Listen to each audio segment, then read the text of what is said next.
Welcome to the very best part of my broadcast week. This is a holiday show, folks, right in between Christmas and New Year's, and we're going to lean into the holiday spirit and spirits, if you will. So I want to talk to you about our guest first before I introduce him, show you his book, Climbing the Vines in Burgundy. We'll put a graphic up for those. I've got a hold of it. Alex Gamble is our guest. Grew up in Washington, D.C., family had a very lucrative real estate and parking business, Colonial. I was a regular customer for many years, I assure you. And then he decided to do something almost no one in America has ever decided to do. Go to Burgundy, France, and become an owner of land and a creator of wine. And that's what the story is about, climbing the vines in Burgundy. Alex Gamble, it's great to see you. Thank you, Major. It's great to be here. I want to thank our host restaurant, Brasserie Beck, for the festive atmosphere. There'll be some cheeses and some food to go along with wine. So, Alex, I said this is a holiday-themed show. One of the recurring questions I'm going to have you answer all episode is, what are good wine pairings for the holidays? That's always the question. Always, right? Always the question. And I think a lot of it has to do with who are you drinking with? And I use the word drinking, eating and drinking with. And there are so many good wines at reasonable, and I'm just talking about wines, because spirits are not really my thing. Right. But there's so many The good, elastic definition of yes, spirits. yes. But I would say you have to look at who is coming over. Okay. I mean, there's no reason to buy a $75 or $50 bottle of wine if someone has never drunk wine before. There are delicious $25 bottles of wine out there. So I think that's probably your first, if you will, triage you have to do. Right. And then after that, it's really... Meaning it's not a scandal to buy your wine at a supermarket. Well, that's the big difference, and I talk about this in my book, is the huge change that's happened in the last 30 years that you can find, especially in large metropolitan areas. It's a little more difficult out when you get away from the large metropolitan areas, but most of these grocery stores will have very, very good selections, not to mention the specialty grocery stores. Absolutely. Right. And when you say who you're having wine with, you're meaning, are they experienced wine tasters and consumers, and also how good a friend they are? A little, or I would say, are you having Uncle Fester and Aunt Esther over, okay, right. for Thanksgiving, for Christmas dinner, right. And then you say, okay, let's get something that's juicy, fruity that everyone's going to like, right? But I would say err on the side of something that's a little more accessible. And when I say juicy, fruity, less tannic. And I don't want to get technical. We can go. That's a rabbit hole we don't want to go down. Exactly, for sure. But I think I'd say the best advice I can give anybody, and this is how I got into it, is you go into a reputable merchant or a good say, I hate to say Whole Foods or a Total Beverage or people like that where they have everything. Ask them. Right.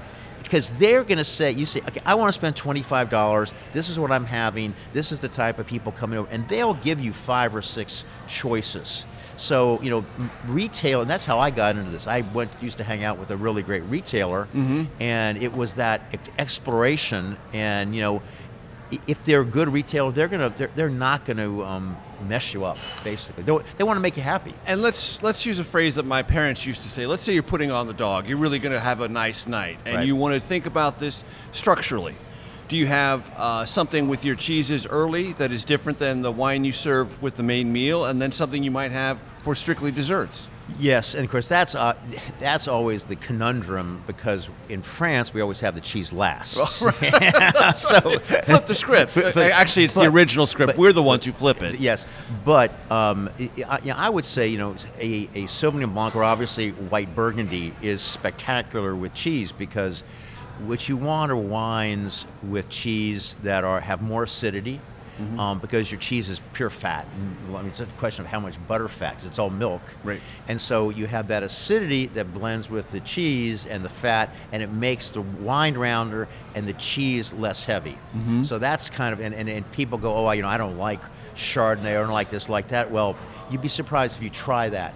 And then with the meat, obviously, not obviously, but if you're having a big red meat meal, something like a Cabernet Sauvignon from California, a very Bordeaux, like with roast or lamb or something like that. Something like that, absolutely. Right. Roast lamb, a Bordeaux. You can get Bordeaux's now from France very inexpensively. It's probably, for me, the best wine buy in the world. I mean, I would go down there and I visit my friends, and I go, I can't make wine this good at this price point. Okay, right. So, and then when you go to the fishes, if you want red wine with fish, or not chicken, a taboo, ladies and gentlemen. No, not. Hey, trust me, I have it all the time. Go with the Pinot Noir, okay. red Burgundy, or one of the I especially like, and I made wine in California in the Santa Barbara and the Santa Rita Hills, and I like that flavor profile, and also the Pinot Noirs from Oregon, right. which will go pretty much with anything. Got it. How about for dessert? I don't have a sweet tooth. Okay. And there are a lot of good, again, that's where you need to talk to a good, the sweet wines can get very expensive. And there are a lot of reasons for that, because how they're made. And so I would, but if you want to splurge, you can always get a Sauterne from France. There's some wonderful ice wines and sweet wines from Canada. And are you a fan of port? I love port. I love port, and port is also a good buy right now. You can find those, but again, we're talking having a sip of port, not drinking a bottle of ports. Okay, moderation, ladies and gentlemen, in all things, but especially this conversation. Yes. So I think that and port is very overlooked, and the other thing is that tawny ports are probably the more interesting, because the Portuguese, they drink tawny ports, which rather than the regular ports, and I find them more interesting, and also you can find some smaller producers. So I listened to one of the podcast interviews you gave, and you made mention that Americans love big, fruity, high alcohol wines. Well, now I'm going to get in trouble with all my California friends. Yes, they do. Okay. And is that a good thing or a bad thing, or is that just a reality? Well, I think it's a reality, and it's not my taste buds. And I've always found that I find as I get older, less is more. How about that? That's a more diplomatic way to put it. But what you have, and I don't want to dump on just American wines. You have to realize that these bigger, high alcohol, highly extracted wines are coming from very warm climates. So you're getting riper grapes, and therefore they're sweet. They're just by definition sweeter, and that sugar that you have is a real simple process. It's converted into alcohol. Correct. Okay, more sugar, more alcohol, and if you can't ferment all that sugar out, right, you have leftover sugar, and so people wonder why they have a hangover the next day. And I say, well, have a glass of scotch and a Hershey bar, and you'll know what there's a problem. You're getting a sugar high. Otherwise known as the breakfast of champions. Absolutely. A glass of scotch and a Hershey bar. So, but my if you will training, I use that term loosely, and my last 40 years of my adult life in hanging out at good wine stores and then making wine for 30 years. I developed a taste profile where I like the lower alcohol wines, because then I can drink more. Right. If you want to be very brutally honest, but also it's a flavor profile that you don't get that extra sweetness.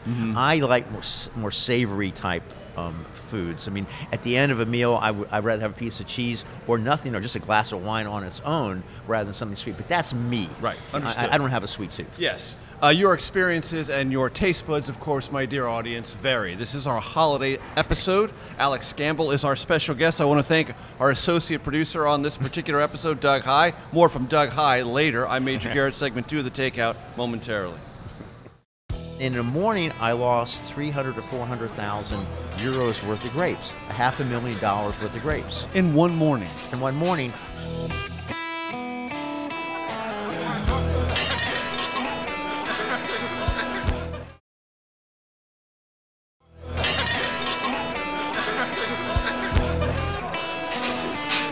Welcome back to our holiday-themed episode of The Takeout. Alex Gamble is our special guest.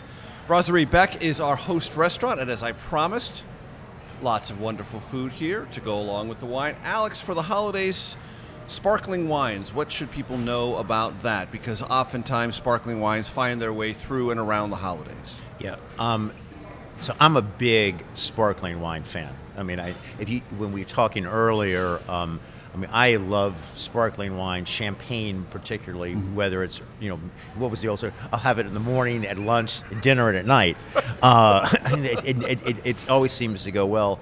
And what's wonderful is there are some wonderful sparkling wines from California. What one needs to look at is how sweet they are, because there are different levels of sweetness in the different sparkling wines, and of course my favorite is champagne. And I always counsel people is that, and this is going to get us in real trouble, is some people really love that yellow label stuff. And I know too much about how these wines are made. And but what's one of the most interesting things are these small producers of sparkling wines, both in California, some in Oregon, but especially in Champagne. And if you go to a really good retailer, ask them to help you find a grower champagne, which will be either less or no more than the big brands. Because the big brands who are making millions and millions of bottles, they spend so much on marketing, so you're paying a big piece of the price of that bottle of champagne. And what's that phrase again? Grower champagne. Grower champagne. Yeah. So to make a long story short, and a good retailer will know exactly what you mean by that. And what that entails is champagne is dominated by 3 or 4 large houses. And we know those: Boulanger, Taittinger, the LVMH group, all that, and they have all these brands, but they don't own that many vineyards. So they're buying grapes in on these long-term contracts, and then they're blending all these, if you will, grapes and wines together. So what's happened in the last 20 years or so, many of these small growers have decided to put their wine, and then champagne by the process, in bottle themselves and sell it under their own names. And it's very, if you will, under the radar, very confidential, and the wines are spectacular. And you can find them. You got to go to a good retailer, or even some of the larger retail stores will have some, but it tends to be more of a specialty retailer.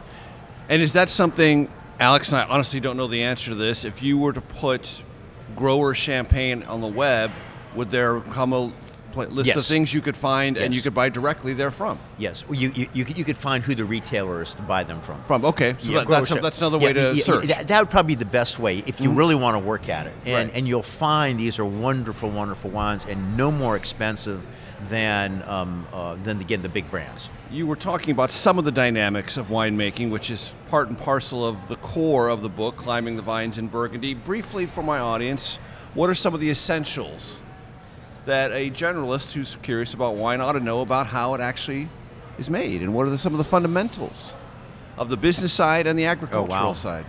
So at the end of the day, it's about the grapes. Farming. It's high-end farming, specialty farming, boutique farming, especially what I did. I had 30 acres of vines at the end, but as we were talking earlier with your producers, I had 40 separate parcels, an average of about a half acre per parcel. Because that's the way it is in France. Especially in Burgundy. Okay. So Burgundy, and again, as with Champagne, you have these small farms, family farms, and for years they would grow their grapes, maybe make a little wine, sell the grapes off, sell some of the wine off, and that's this milieu I kind of fell into 30 years ago. And it's changed a lot, but it's still the basic nuts and bolts of Burgundy. And so, and I was told that in the beginning, it's always about the vineyard. And then when I finally became a farmer, a high-end farmer, albeit a high-end farmer, I understood it's all about the grapes. I mean, a restaurateur, Robert Wienermer, who owns this restaurant and another one, and I've known him for 25 years, he'll tell you, give me average quality ingredients, I'll make pretty good food, but not great food. Right.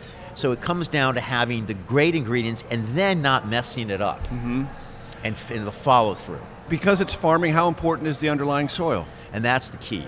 That's the key. And there are great, as I write in the book, and there's this, you can make good wine pretty much anywhere now. The technology is that. It wasn't like that 30 years ago when I started. There were a lot of bad bottles of wine. The actual techniques, the farming techniques and the wine making techniques are so much better than they were 30 years ago. The hard part is the details. There's attention to a lot of details. Right. From the farming, picking the grapes when they're just ripe, handling them correctly, doing the right barrel aging correctly, and then bottling correctly. None of these things are that hard to do, but it's the devil's in the details and the discipline to do the same thing day in and day out. That's that what meticulousness and that repetitive meticulousness. Absolutely. And you'll see this in this restaurant here or a 3-star restaurant. It's just, you'll see it. The restaurant's like it's been blown up while service is happening. Food's going everywhere. It seems like a mess. Like my winery would be like that. But at night, it's clean. Right. Because you don't want anything around so that you don't have bacteria. So bad things happen with bacteria, and that's what we're trying to prevent. Cleanliness. And that's part of the meticulous process. Absolutely. That you cannot let get out of your control even for a day. I would go... Or even for hours listening to you. I would go into my winery on the weekends just to check the tanks, to make sure that the barrels were fine, but more when we were ready to bottle, to make sure the valves were closed correctly, that the top was sealed so air was getting... But that's the difference, because I remember early on when I was in wine school, I visited a friend who had left the top, where it got deflated, basically the seal on top, and the wine was ruined. And it was basically a $3 inner tube that could have sealed that tank, and it didn't work. And one thing I learned is the time horizon here is complicated for someone in the business, well-established or breaking in. What you're getting loans for or what you're capitalizing doesn't show up for something you're selling for 2 or 3 cycles? 2 or 3 years. 2 or 3 years, yeah. I mean, basically, and sometimes it's shorter depending on the wines and all that, but generally speaking, if we have, say, a harvest this year in 2023, those wines are going to be sold right now in the fall of 2025. Right. At the earliest. At the earliest. Right. And then by the time you get your money, it's going to be 30 months from the harvest, let's say at best. Right. And then you have 2 vintages in between there and you get your money. I mean, it's a huge investment. It's a huge cycle, and people don't realize that. I try to... The business, you need really good financial partners who are believers and who are willing to ride that cycle through. Well, there's an expression in English, which I won't use, about having cojones. Right. But in French, they call les reins de fer, basically steel kidneys. Right. To be able to handle it. And as I write in the book, in 2016, we had a frost. I lost 50% of my grapes. But 85% of my 4 or 5 best vineyards, these 2 white vineyards where I actually have really good margins. And I lost 85% of the grapes. And it wasn't just everyone lost it. It wasn't because I was a bad boy. The whole area was wiped out. And what do? You can't get that back. You can't get that back. And in the morning, I lost 300 to 400,000 euros worth of grapes, $500,000 worth of grapes. In one morning. In one morning, which meant, but you make the money not on the grapes, in bottles. So that was probably $1 million worth of sales, which I didn't have 2 years later. Right. That's what people don't understand. And so that's why this is doing it on this scale as I did on a small amount. It's a generational business. It takes that long. You got to go through so many cycles to be able to kind of weather those challenges. Generational business indeed. Alex Gamble is our special guest. The book, Climbing the Vines in Burgundy. I'm Major Garrett. This is a special holiday edition of The Takeout. More in just 1 second. I sold everything, Major, in July 2019 for various reasons. One of the 4 or 5 reasons was this issue of climate change.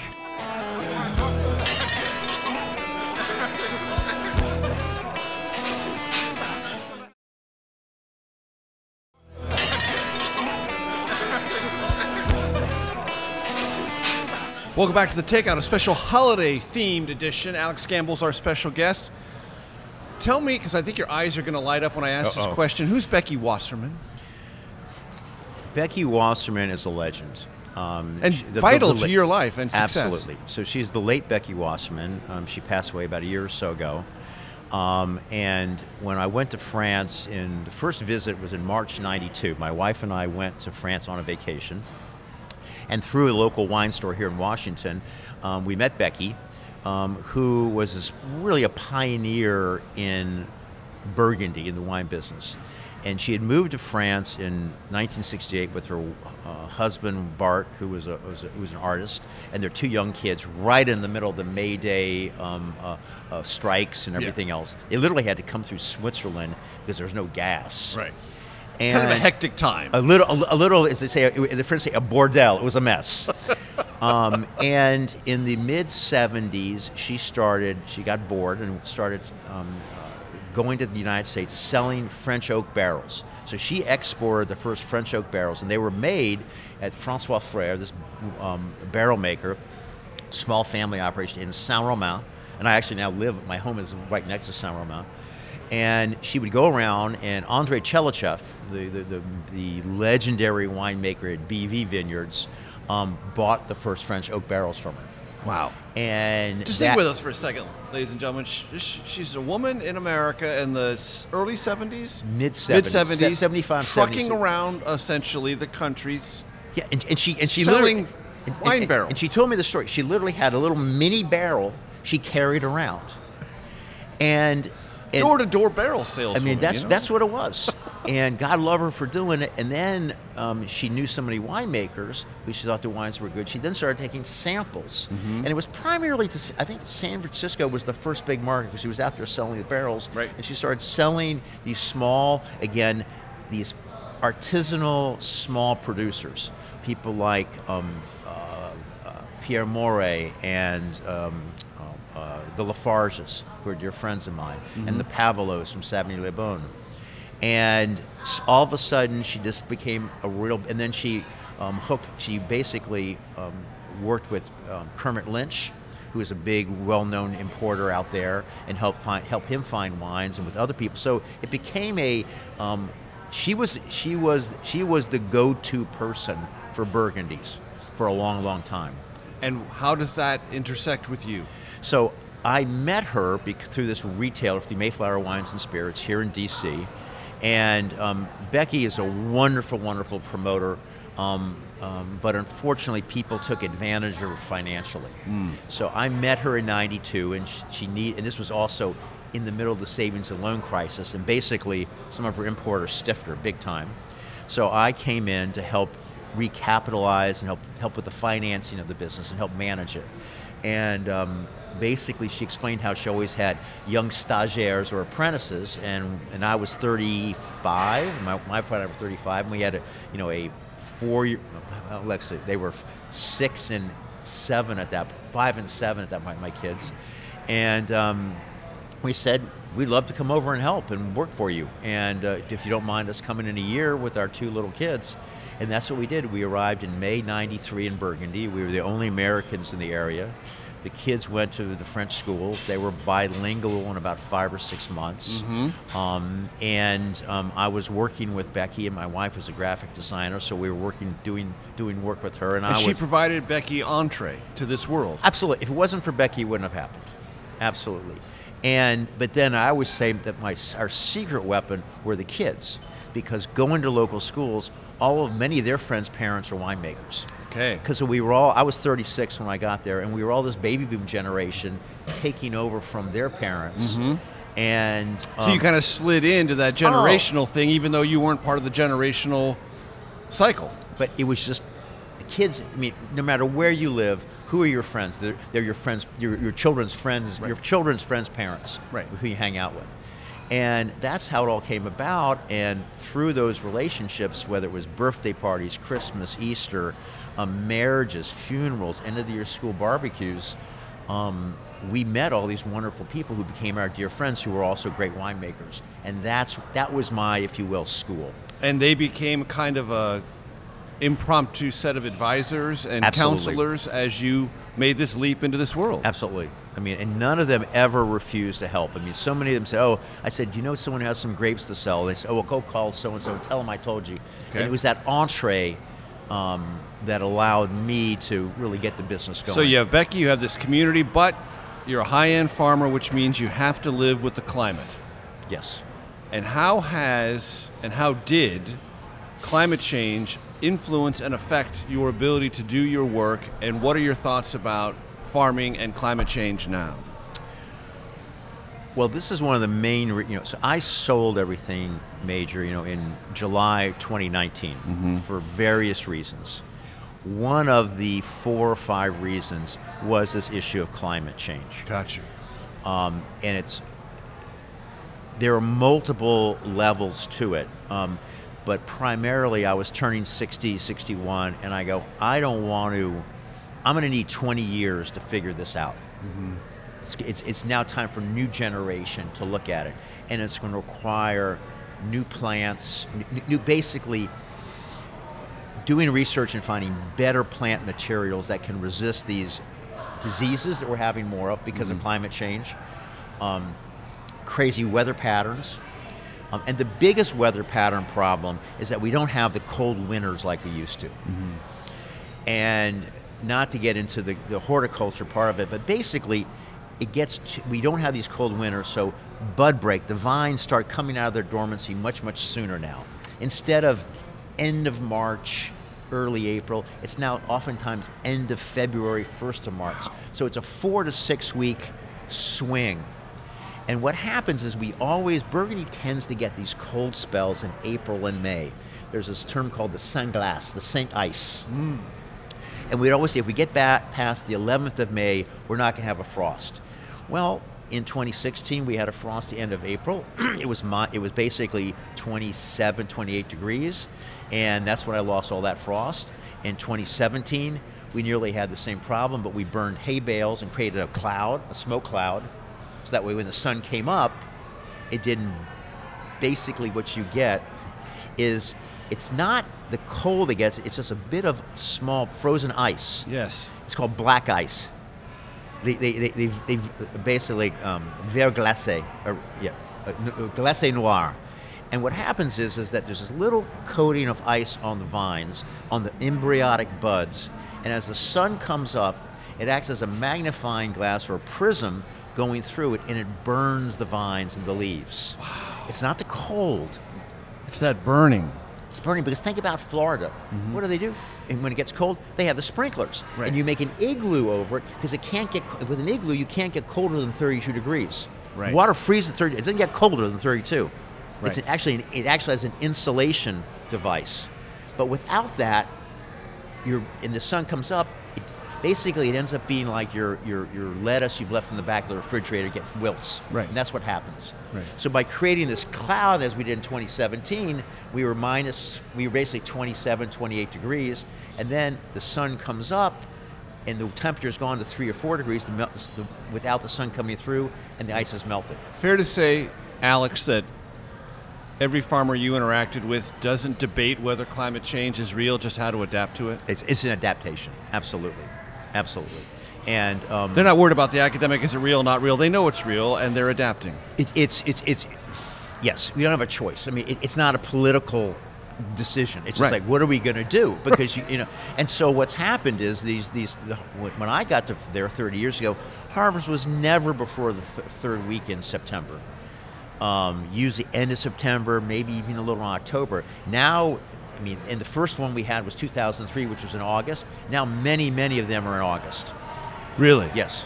And so I think we will adapt, but it's going to be hard because it's not only the plant, but it's the human, as in us, men and women, who have to go work those vines, harvest those grapes, and all the logistics that goes behind it has to change. So it's just not one thing. It's the whole, if you will, environment. The whole system has to adapt. The matrix around winemaking will have to adapt. Alex Campbell is our special guest. Boy, do we have a lot of food here. We will get to it, I promise you, ladies and gentlemen. Segment 4 of this special holiday edition of The Takeout coming your way. I've had a handful of high-end sommeliers and restaurateurs who wanted to come work Harvest and had no idea the physical aspect to it.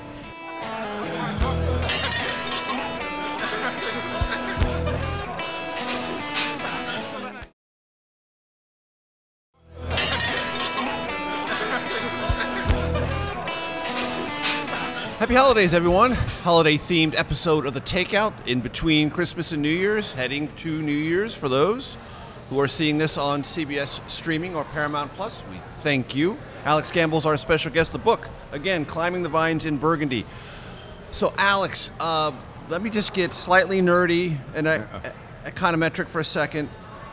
Tariffs and the relationship between European taxation, American taxation, does that complicate or did it complicate your life?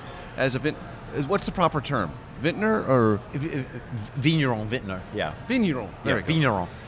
Oh, absolutely. Burgundy has always been a specially high-end product.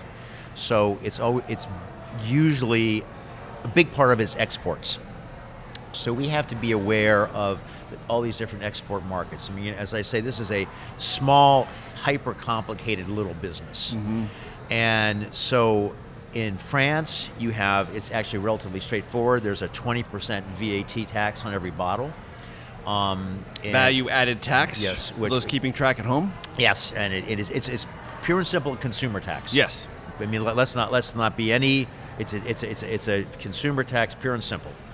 And then in a place like England, you have a excise tax on the bottles as they come in, plus a VAT.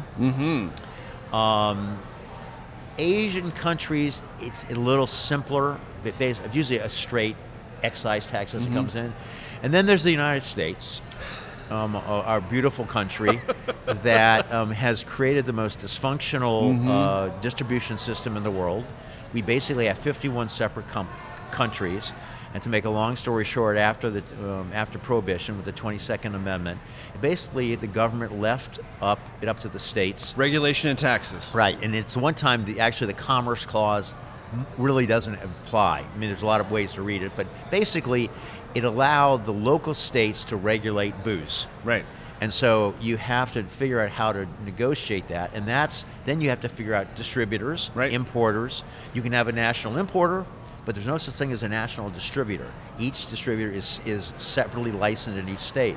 So it's a hyper-complicated system that just adds to the cost of doing business, and the end consumer ends up paying for it.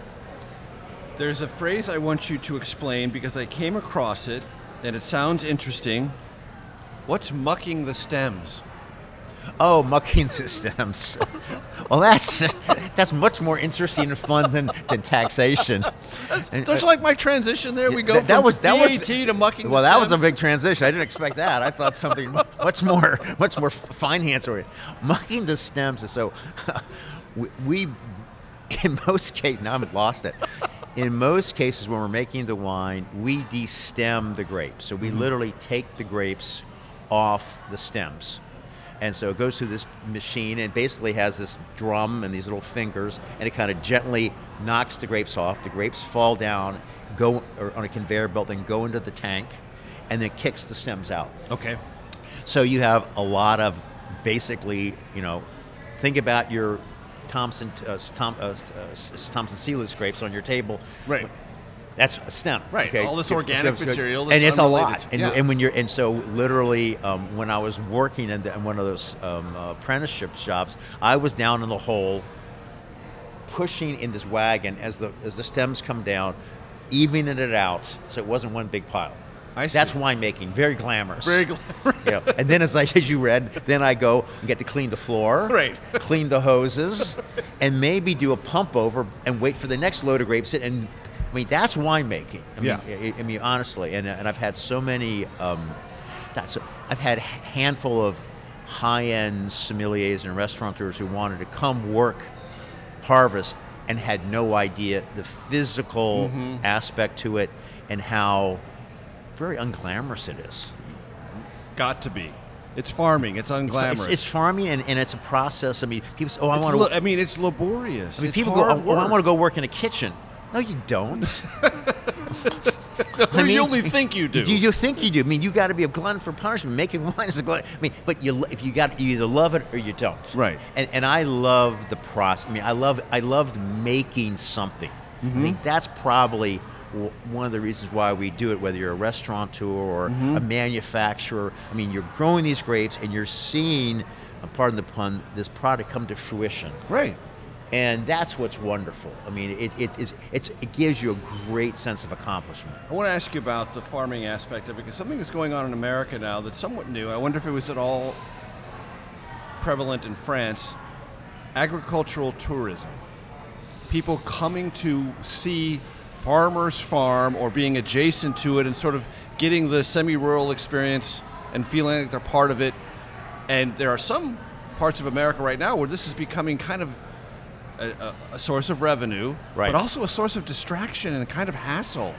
And I wonder if there anything like that happened in France. No, and I would describe it as a distraction. Yeah. I mean, perhaps some of the very large estates might be able to do it where they have some economies of scale, but as I mentioned, I had 30 acres and all these different parcels. Right.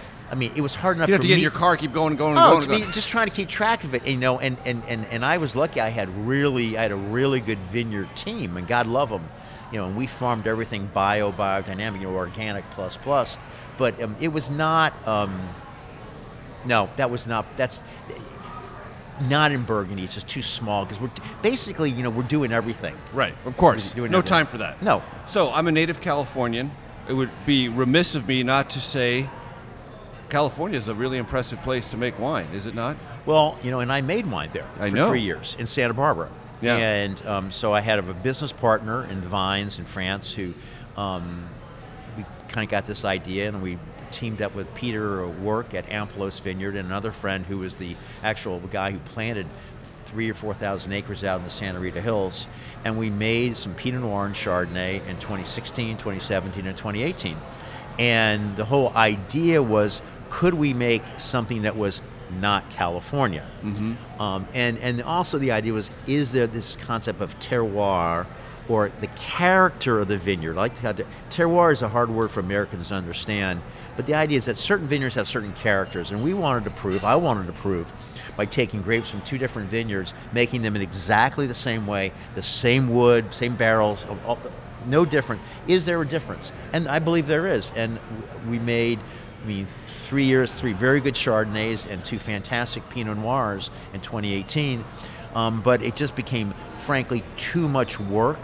Not so much. Making the wine is easy. Selling it is the hard part.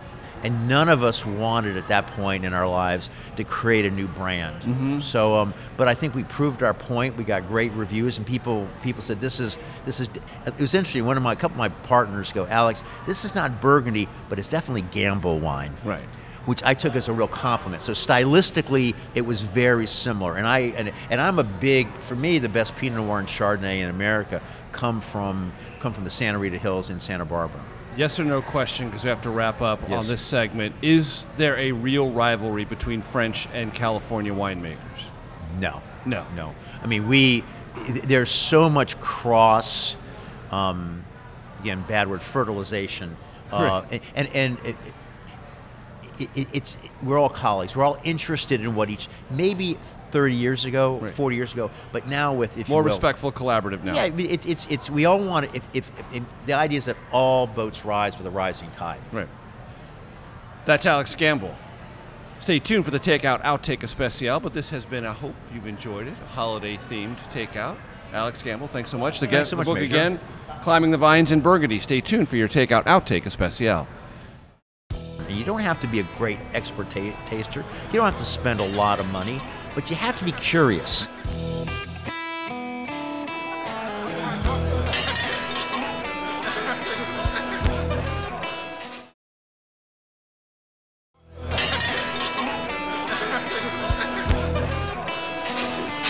Welcome to your Takeout Outtake Especial, a special holiday-themed Takeout Outtake Especial. Alex Gamble's our special guest. His book, Climbing the Vines in Burgundy. The topic, of course, is wine for the holiday season.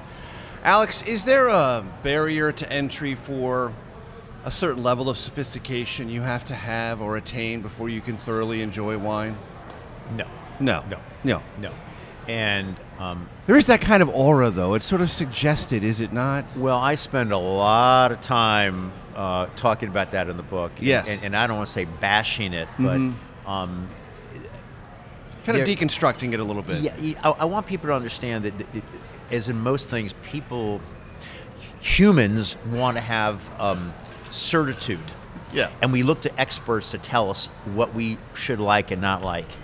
And I think the key with wine, this is how I learned, is, and I've said this earlier in our talk, is find a good retailer. You can go in and say, tonight I'm having friends over, we're cooking this, what do you recommend? Right. And then go back and talk to that retailer saying, well, I liked it, but not so much, and then try it again, because it's a learning process. This is it's not a as I said, it's not an SAT test. Right. Right. And so you have to be curious. If you're curious, you'll learn, and you don't have to be a great expert taster. You don't have to spend a lot of money, but you have to be curious. And if you're not curious, with any endeavor, you need that. And I saw that Becky Wasserman was not a fan of the thesaurus approach to describing wine, lots and lots of adjectives.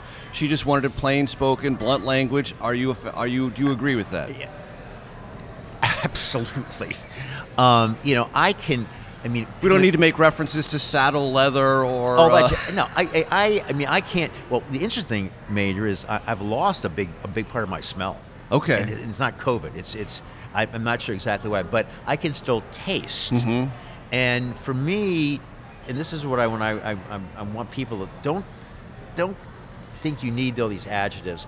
How does the wine feel in your mouth? What does it remind you of? Does it remind you of art, music, a building, architecture, an actor or an actress, someone you love or someone you hate? I mean, think in those kinds of terms. I think it's much more interesting than an adjective, because one person's orange, another person's tangerine. Right. I mean, it's It's another person's clementine or exactly. pomelo or whatever. Absolutely, absolutely. So I think you have to look at, again, wine connoisseurship, and I talk about this, is that it comes from the French word connaître. It's knowledge, to know. Right. Okay. It's not to know a person; it's to know something about. So the connoisseurship or connaissance is that you can begin to discern things, and that's a much more interesting way to look at food and wine and spirits and specialty beers than what am I tasting. Right. And that's what I push. And if you develop that connoisseurship, share it. Don't use it like a hammer. Absolutely. Don't be a jerk. It's my fault. Don't be a jerko about it. We got enough know-it-alls, especially in this town in Washington, or people who think I've met they know one it all, or two. who think they know it all. Because I tell you, what was this great Harry Waugh, the great English wine writer. He was asked, well, Mr. Waugh, when was the last time you confused Burgundy and Bordeaux? And he goes, not since this morning.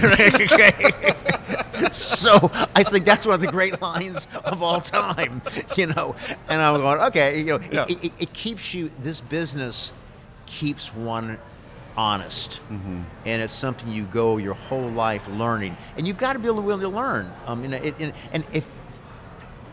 Or when you go to a restaurant, ask the sommelier. I mean, in a good restaurant, they're going to buy wines that are going to go with their foods. Right. That's the other thing I forgot That's to the say. point. I mean, the point is like, I would go in a restaurant, what's new? Teach me. I want to learn. That's what you have to do. A non-wine question, a non-business question. During your time in France, did you always feel like an American in France, or did you ever feel like a Frenchman in France? No, I never felt I was a Frenchman, but I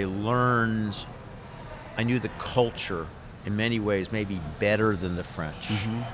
I could look at it from 10,000, 30,000 feet. I remember one of my first wine trips, I met a Frenchman. He was an American. He moved here in 1957, and he said, and he was a rabid Frenchman and a rabid American at the same time.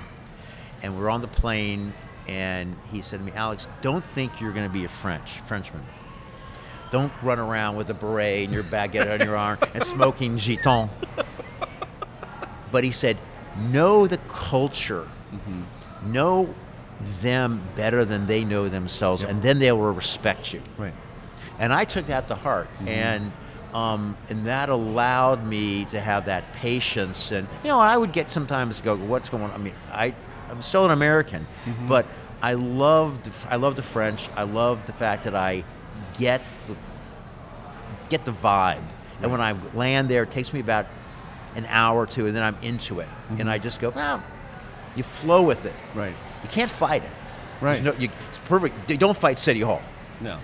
And look, every culture wants to be appreciated, and part of appreciation is serious study and observation. Absolutely. And again, curiosity. And Culturally or in terms of wine or anything else. absolutely. Alex, it's been a great pleasure. Thanks Thank so much you so for your much time. for having me. It was Happy a- holidays, folks. See you next week.